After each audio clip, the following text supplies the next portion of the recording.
everyone, good afternoon, nice to see you. I have the pleasure of going live with Trianglen Fertility Clinic today, based in Copenhagen, and I will be speaking with Dr Bettina, who is a consultant doctor at Trianglen Fertility Clinic, and we will be answering all of your questions around how to choose a fertility clinic, which is super important, and also what to ask at your first consult, which again is a massively important topic and one which I wish I had had some insight around when I was choosing my fertility clinic. So let me request them in and we can get started. Nice to see everyone today. A brilliant article with the fantastic medical team at Trianglen, which is all around your first appointment, what happens. So head to our link in bio. Good afternoon. Hello, Dr. Bettina. Hello. Hello. How are you? Yeah, very well, thank you. How are you? It's so nice to be connected in person. Yes. I think so. Nice to meet you also. And we are both wearing red. Again? We are both wearing red. Yes. That's good. So please do tell us a little bit more about yourself and at the team at Trianglen Fertility Clinic. And then we are going to talk about how to select a clinic, what you should be looking for when it comes to success rates, how to read that, how to interpret that, and ultimately what people should be asking at their first consult. So please introduce yourself. Yes, so I am Bettina. I'm a gynecologist. I have been in fertility for 10 years. I will soon be 50 years old. I've been working here at the Trianglen for 7 years, so I also have been working in other fertility clinics, but I came here and I stayed. Wonderful, yeah. Wonderful. And when people are considering treatment, if they're in the UK or other destinations, and they're looking at options abroad, why might people consider options abroad, and what should they be looking at in that initial search? Yes, of course, it depends what kind of treatment they should go into.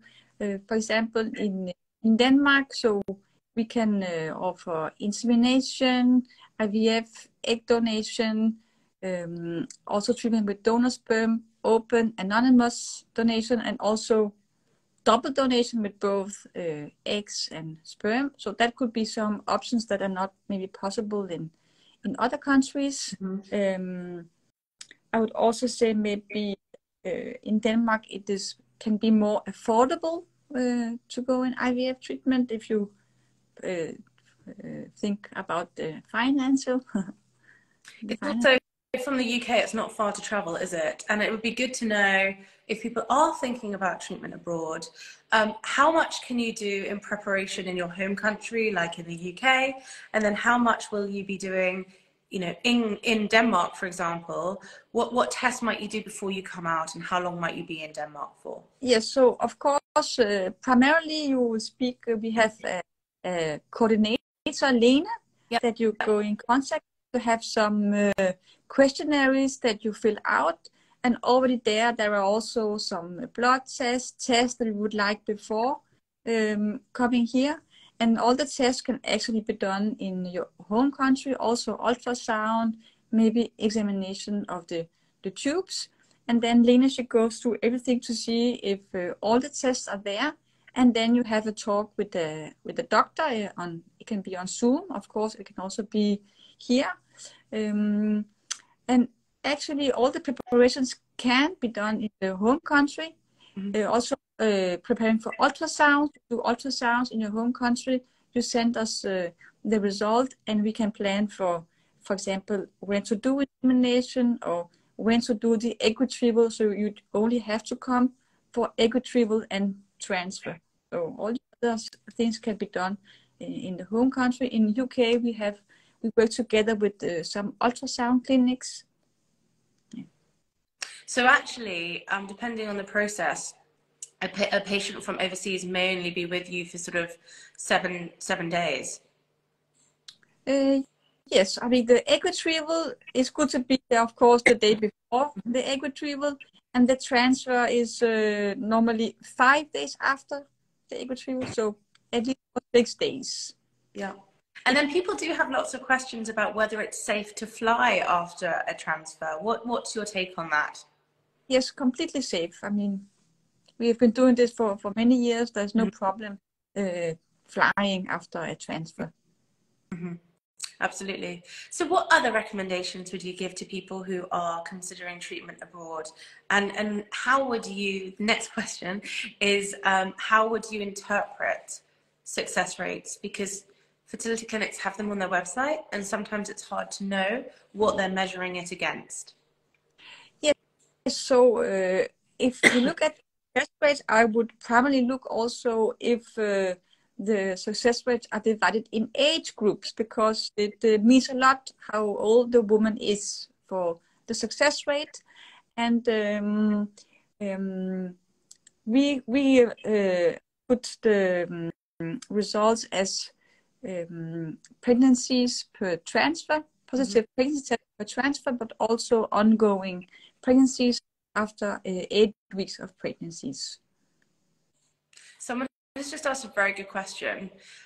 What would you recommend for women over 40 who are specifically looking for a clinic where doctors at the clinic don't treat them as a statistic, but focus on their individual personalized case and care?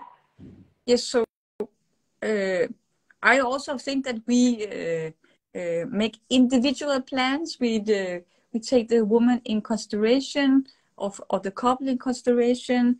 We have a team of nice, empathic secretaries, nurses, and of course also doctors, looking at the individual person.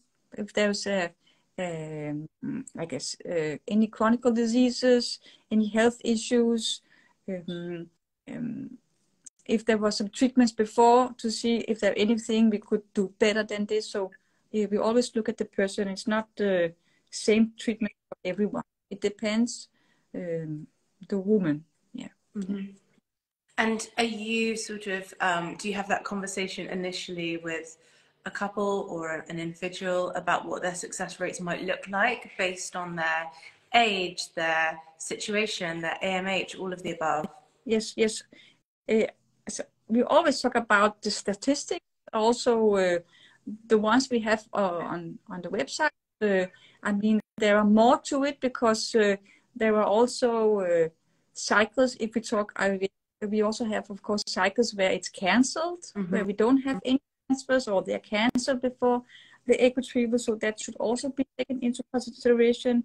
And also in the statistics, it's not shown if we make if we freeze all. So again, it's not also in the statistics. So of course we talk about how are the chances according to, it is especially the woman's age, of course, that is important for the chances. So I think it's important to be honest and transparent, and so you have the right expectations before you go into treatment. So you go into the treatment with open eyes, well informed, of course, and also so you feel safe about going into treatment.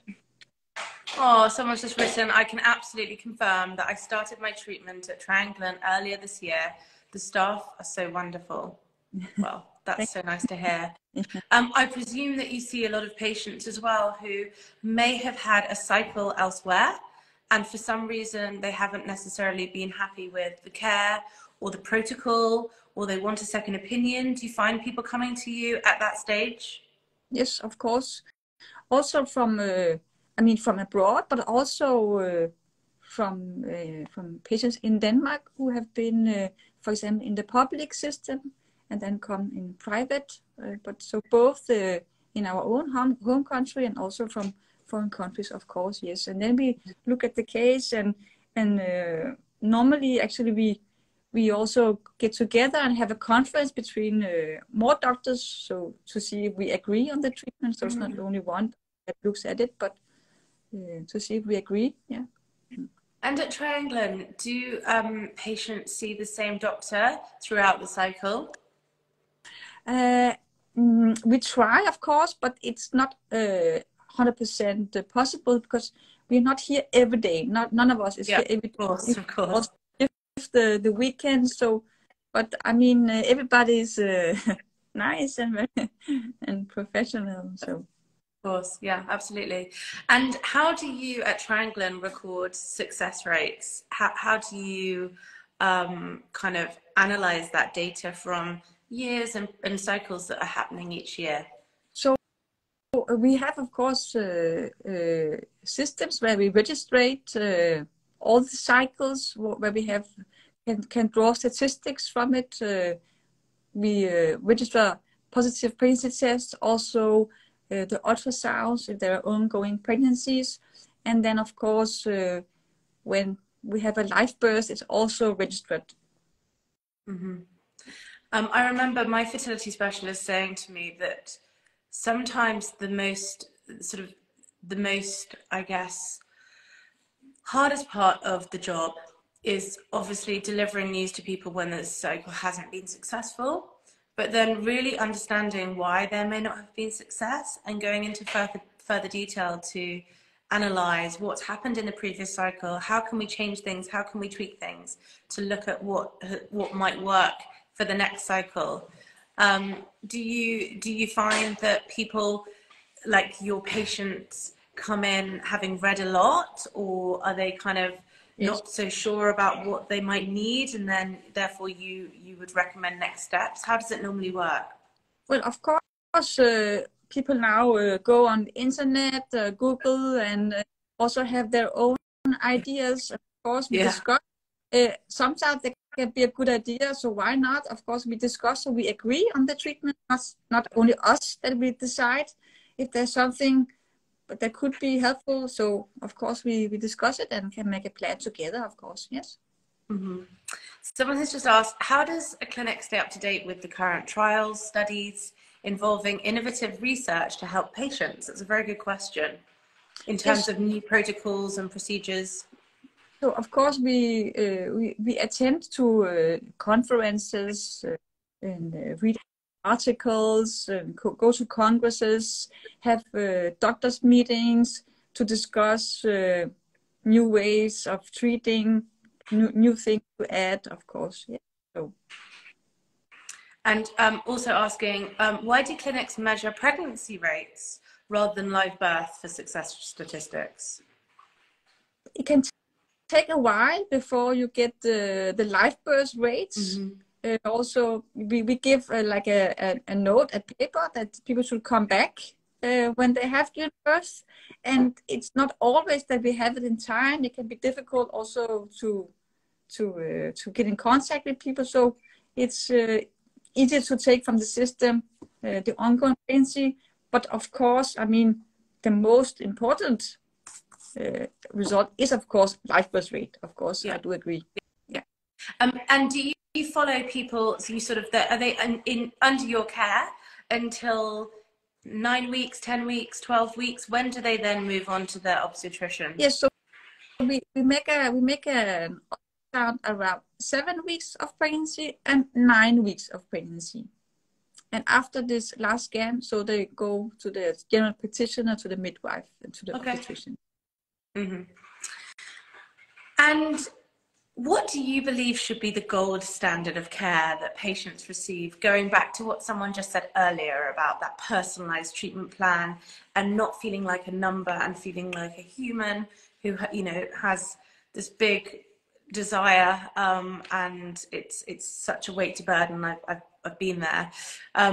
What do you think is the best way of ensuring that patients have the best level of care? I think that, as we already also discussed a little bit, that of course we have a conversation. Also, with patients have more questions, they can have new conversations. We will discuss the treatment together with the patients, to see if we can do anything better, if there were older treatments, to see if we can optimize something, change medicine, change protocols, add some things, add some examinations that were not done, together with the patient, and of course also take it in consideration if the patient have any things they also would like to try or have read Okay. That's really good to know. If anyone has any questions with Dr. Bettina now, please do ask. That's what she is kindly here for. Also, the team at Trianglen have written with us a fantastic article around your first appointment, what happens, which is almost like a step-by-step guide. It's a fascinating and very, very useful read. If you head to our link in bio, you can read that, and I really suggest people do, because it's very, very informative. So thank you so much for partnering with us on that. You mentioned a little bit about kind of process, so coordination, if someone's coming over from the UK, for example, and how that works. Could you tell us a little bit more about patients locally, as well as those internationally? When they first make contact with you, what would be the next step in starting their potential treatment with you? Yeah, so when patient comes to the clinic, they will have a questionnaire to fill out, and in the questionnaire there are also the tests, the blood tests you would like to have, then the patient sends this to Lene, the coordinator. She goes through the file if anything is missing, and when all the tests are there, she gives the patient an appointment with a doctor. Yeah. On Zoom for like 45 minutes to 1 hour to discuss, of course, the file and to see if there are any health issues, anything else we should take in consideration, and of course also to make a plan that we agree on. Yeah. After that, we will send the prescriptions for medicine in good time, so the patient can buy it in their home country and be ready for treatment. Okay, great. And then testing, when people get home, how do they go about testing? The pregnancy test, so they get a date for the pregnancy test, and of course we prefer a blood test, HCG blood test. Mm-hmm. Yeah, and then I guess if that's positive, you want a repeated blood test to check the levels of doubling.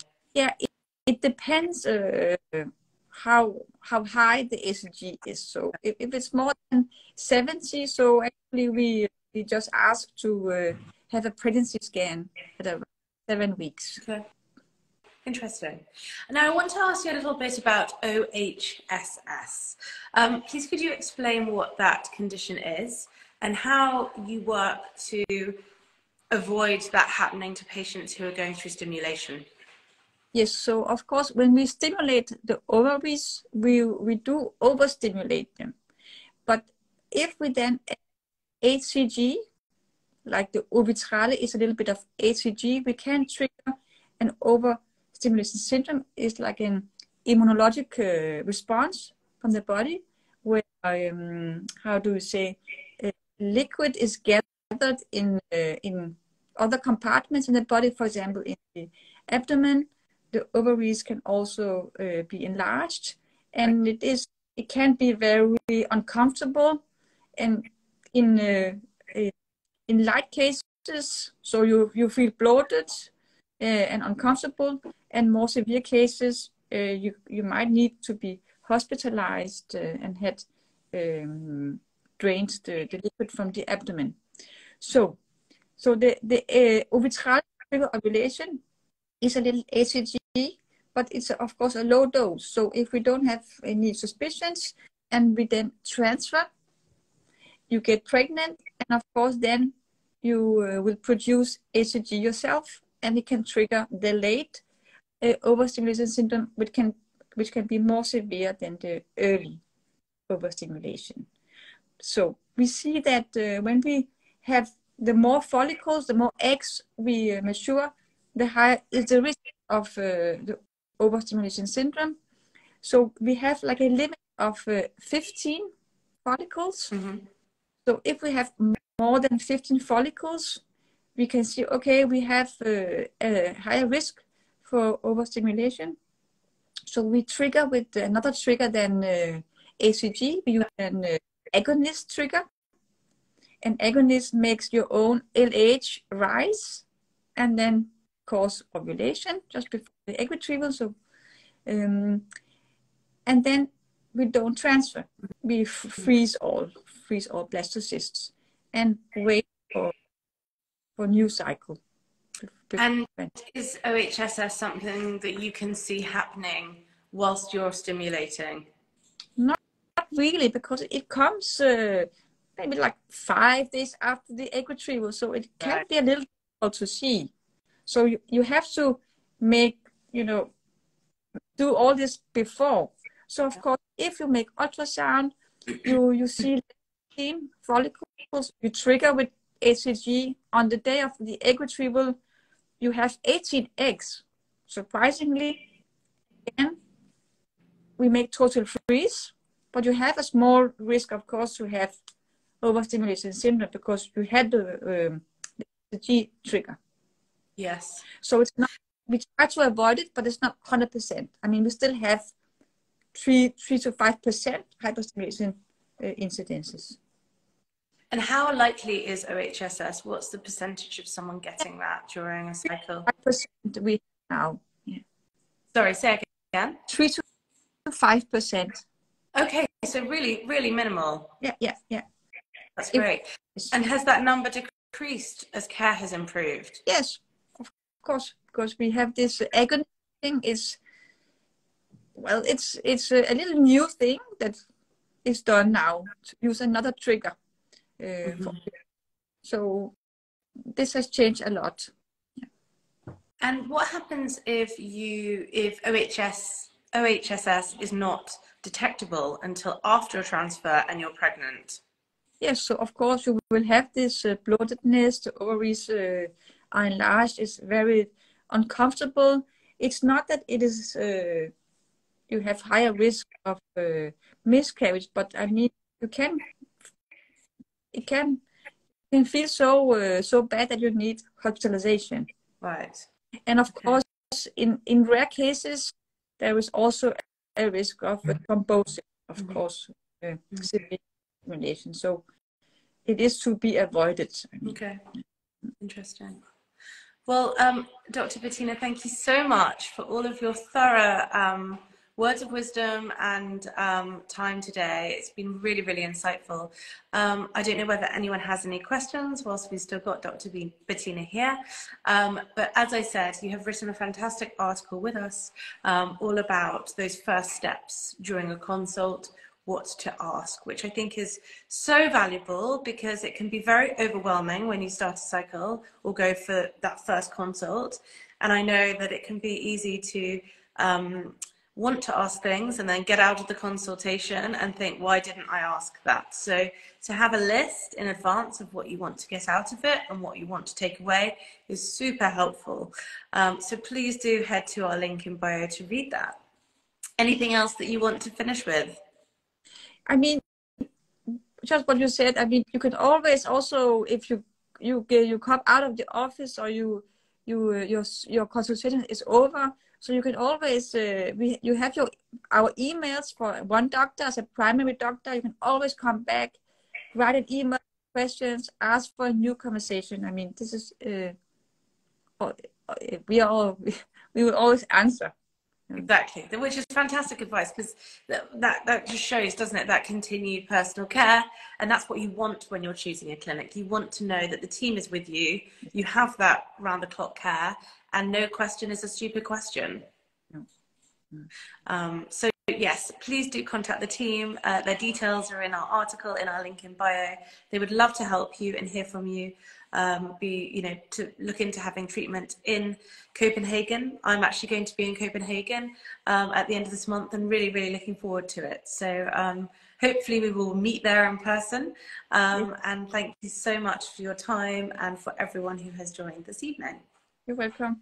Anytime. Thank you. Bye-bye. Bye. Bye, everyone. Bye. Bye.